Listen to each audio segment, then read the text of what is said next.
Mesdames et messieurs, bonsoir à la une de cette édition du 19h. L'ONG Plan Burkina au secours des personnes affectées par la crise sécuritaire et sanitaire dans la région du centre-nord. Des vivres, du savon, des nattes, voilà ce que l'ONG apporte à ces personnes vulnérables. Une solidarité manifestée également à l'endroit des associations et centres d'accueil œuvrant pour le bien-être de l'enfant et de la jeune fille dans la région. Images et commentaires dans ce journal. Le conseil régional de l'Est reconnaissant des efforts des acteurs du système éducatif de la région. Un mérite reconnu à travers une journée dite de l'excellence et ce sont une cinquantaine d'acteurs les plus méritants qui voient ainsi leurs efforts couronnés. Des détails dans un instant. Mesdames et messieurs, bonsoir et merci de nous suivre. Cela dit, l'ONG Plan Burkina, solidaire des personnes affectées par la crise sécuritaire et sanitaire dans la région du centre-nord, une solidarité traduite à travers la remise de vivres et de kits de première nécessité aux populations des communes de Kaya, Kongoussi, Pisla et Yalgo. Les associations et les centres d'accueil œuvrant pour le bien-être de l'enfant et de la jeune fille dans la région sont également bénéficiaires de cette aide. On en sait davantage avec Pascal Tapsoba et Jacques Ouedraogo. Plan international Burkina Faso vole au secours des personnes affectées par la situation sécuritaire et sanitaire dans la région du centre-nord. Il a remis des vivres, du savon et des nattes aux associations et aux centres d'accueil œuvrant pour le bien-être de l'enfant et de la jeune fille dans les communes de Kongoussi, Kaya, Pisila et Yalgo. Un geste très attendu par les bénéficiaires, surtout en ce début de rentrée scolaire. Nous avons plus de 96 filles au sein du foyer. Et c'est des filles âgées de 13 à 24 ans. Donc vous voyez, c'est une tranche d'âge qui sollicite beaucoup d'appui alimentaire. Donc ces vivres-là, c'est vraiment les dieux qui sont tombés pour nous. Surtout en début de cette année scolaire où les filles nous arrivent vraiment les mains vides. D'un point de vue alimentation, vêtements, savon, vous voyez que c'est un besoin crucial pour notre maison.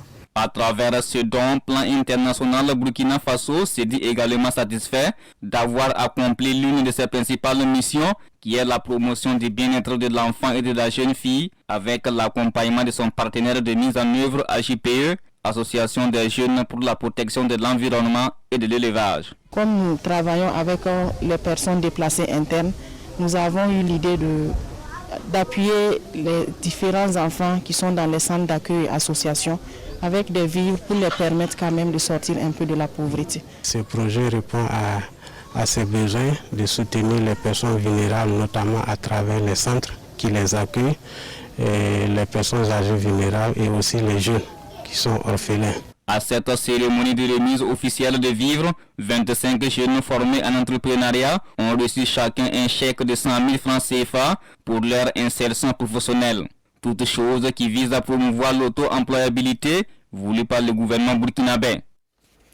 Même élan de solidarité manifesté par l'association Non-Tabac des personnes handicapées à l'endroit des enfants scolarisés, des personnes vivant avec un handicap et ceux des déplacés internes, des kits scolaires. Voilà ce que l'association offre à ses enfants à l'orée de cette rentrée scolaire. Septième du genre, la remise de ces kits est intervenue samedi dernier à l'arrondissement 9 de la ville de Ouagadougou.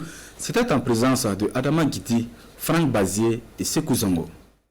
Des kits scolaires composés essentiellement de cahiers, de sacs à dos, de stylos, au profit de 180 enfants scolarisés, des personnes vivant avec un handicap et de déplacés internes. Un geste de l'association Non-Tabac des personnes handicapées, cela pour soutenir ses bénéficiaires à la veille de la rentrée scolaire 2020-2021. Chaque année, nous avons constaté que les personnes vivant avec un handicap éprouvent des difficultés pour la scolarisation de leurs enfants. Donc pour remédier ce problème, chaque année nous élaborons un plan d'action et dans le plan d'action, nous inscrivons un projet de dotation de kits scolaires aux enfants des personnes vivant avec un handicap. Je suis content pour tout ce que le parent a fait pour nous. Je le remercie beaucoup. Financée chaque année par ses partenaires, l'association Non-Tabac des personnes handicapées est à son 7e don du genre. Un motif qui mobilise davantage les partenaires. Vouloir chercher des kits scolaires pour certains enfants, des enfants de certains handicaps et puis des enfants des déplacés, moi ça m'a tellement touché, donc je n'ai pas hésité à les accompagner. Le don a un caractère symbolique. Selon l'association Non Tabac des personnes handicapées, elle invite de ce fait toutes les personnes de bonne volonté à emboîter le pas pour le bonheur et la scolarisation des enfants des couches vulnérables. Dans un tout autre registre de l'actualité, cap à présent sur la région du Sahel, où le conseil régional a tenu vendredi dernier sa deuxième session ordinaire de l'année.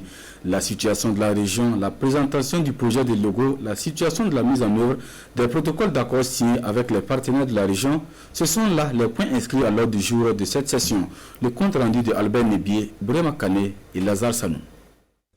À cette deuxième session ordinaire de l'année, les conseillers régionaux du Sahel ont amendé le procès verbal de la première session ordinaire tenue le 29 et 30 juin dernier.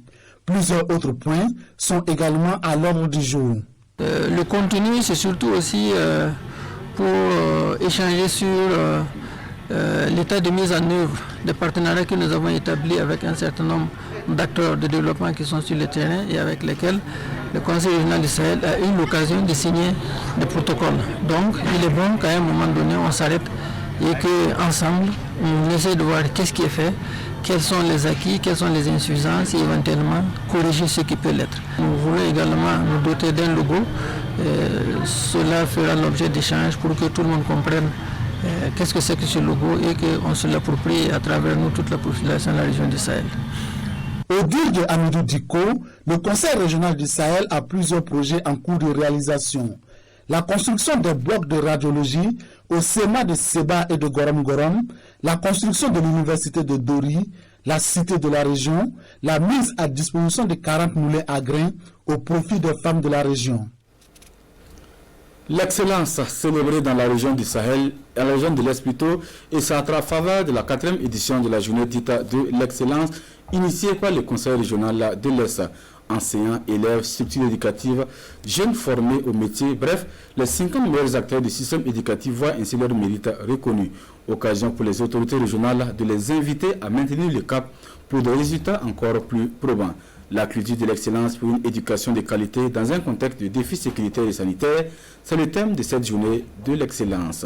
Désiré Ilboudo, Chantal Ouedraogo. J'ai juste bossé dur. Pendant le confinement aussi, je ne dormais pas. Voilà le secret de Fidélia Gaïri, première fille au bac, et 49 autres meilleurs élèves et enseignants de la région de l'Est. Et pour leur persévérance dans l'effort, ces étoiles sont aujourd'hui honorées par la région toute entière. Je voudrais d'abord dire merci à tous les acteurs de la région de l'Est, surtout au niveau du primaire, parce que nous sommes classés 2e au plan national, ce qui est très important. Nous souhaitons maintenant que les autres acteurs qui vont prendre ces enfants-là en relève de continuer dans cet élan, afin que d'ici dans 4 ans, nous puissions avoir un meilleur classement que ce que nous connaissons maintenant au niveau BBC comme au niveau BAC.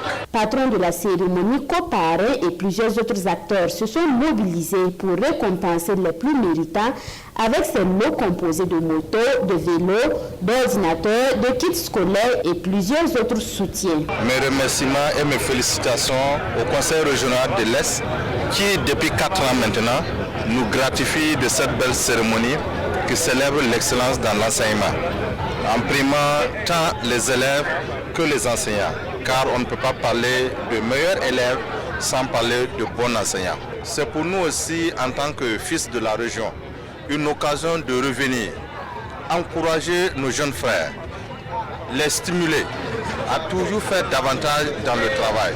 Malgré le contexte difficile, cette 4e édition de la journée de l'excellence régionale a tenu toutes ses promesses. Et c'est la preuve de l'engagement ferme des autorités et des fils et filles de la région pour promouvoir une éducation de qualité à l'Est.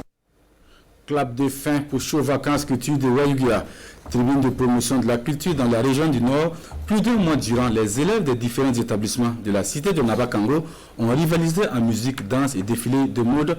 Organisée par l'association Sport et Culture de Wayugia, la compétition a connu son apothéose le 24 septembre dernier. C'est un reportage signé Irénée Kabouré et Moussaki. Prestation de 3 finalistes au son de morceaux imposés. Puis, rivalité en playback. Et enfin, Démonstration dans le marché au choix. 3 passages sous l'œil vigilant des membres du jury.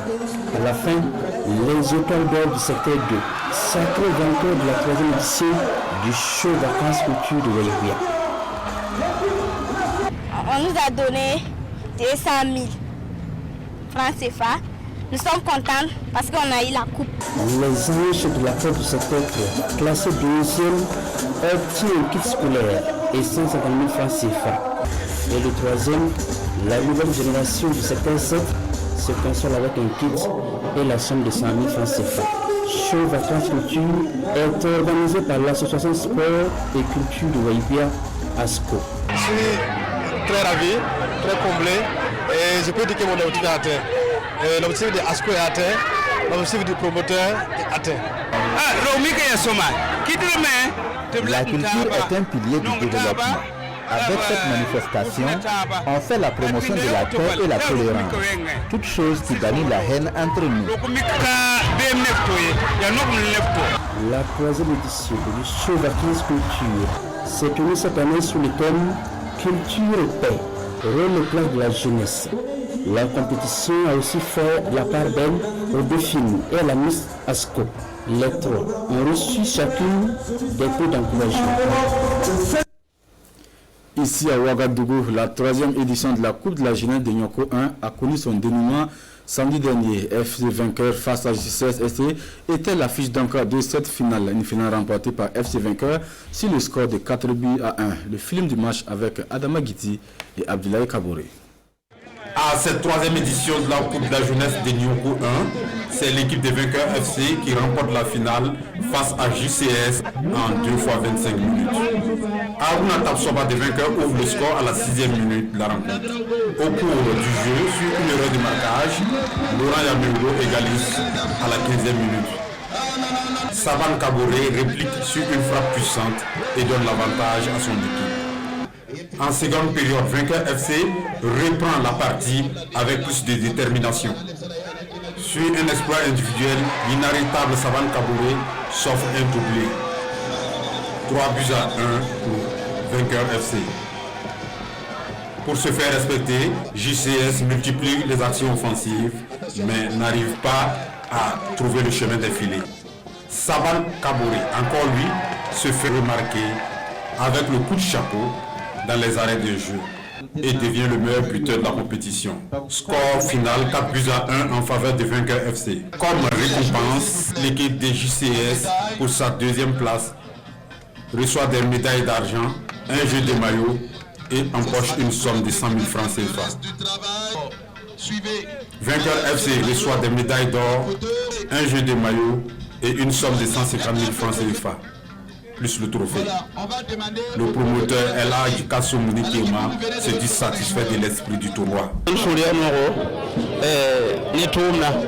C'est une satisfaction générale. Bon, le tournoi s'est bien déroulé, voilà, dans l'ensemble. Ok, donc l'organisation du tournoi, l'objectif est que les jeunes là, c'est dans une sorte de cohésion sociale. Pour que les jeunes s'approchent. Nous avons vu que c'est une activité qui rentre dans le cadre de la cohésion sociale, du renforcement des relations entre la jeunesse, dont nous avons jugé nécessaire de soutenir et d'accompagner l'activité. La population de Nyoko 1 n'est pas prête à oublier un tel événement. Les regards sont désormais tournés vers la 4e édition en 2021. En attendant donc, c'est sportivement que s'achève cette édition du 19h sur la télévision du Burkina. Merci de nous avoir suivis. L'édition du 20h, c'est dans quelques instants avec Ruth Ouattara. Bonne suite de programme.